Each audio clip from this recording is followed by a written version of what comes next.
ಮನುಷ್ಯರ ಎಲ್ಲ ಕಷ್ಟಗಳನ್ನು ನೀಗಿ ಅಭಯವನ್ನಿತ್ತು ಜಗನ್ಮಾತೆಯ 9 ದಿನಗಳ ಸುದೀರ್ಘ ಆರಾಧನೆಯೇ ನವರಾತ್ರಿ.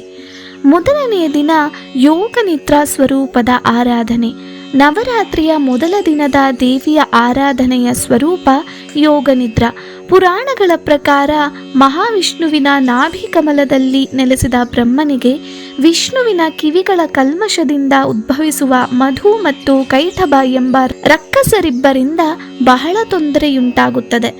ಆಗ ಸೃಷ್ಟಿ ಕಾರ್ಯದ ಅಡಚಣೆ ಎದುರಿಸುವ ಬ್ರಹ್ಮದೇವ ರಾಕ್ಷಸದ್ವಯರ ಸಂಹಾರಕ್ಕೆ ಮಹಾವಿಷ್ಣುವನ್ನು ಪ್ರಾರ್ಥಿಸುತ್ತಾನೆ. ಆದರೆ ಆ ಸಮಯದಲ್ಲಿ ಮಹಾವಿಷ್ಣು ಯೋಗ ನಿದ್ರಾವಸ್ಥೆಯಲ್ಲಿ ಇರುವುದರಿಂದ ಬ್ರಹ್ಮನ ಮೊರೆ ಆಲಿಸುವುದಿಲ್ಲ.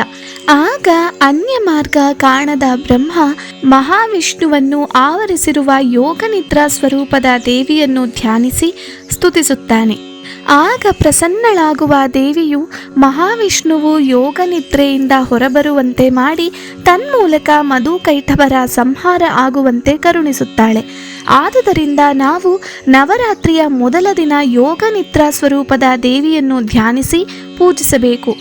ರಕ್ತವರ್ಣಾಂ ಗಜಾರೂಢಾಂ ರಕ್ತಮಾಲ್ಯಾಂಬರಾಂ ಶುಭಾಂ ಚತುರ್ಭುಜಾಂ ಶಕ್ತಿಶೂಲ ಗದಾಮಭಯಹಾರಿಣೀಂ ದೇವೀಂ ಸಮರ್ಚಯೇದ್ದಿಮಾನ್ ಪ್ರಥಮಾಯಾಂ ವಿಶೇಷತಃ.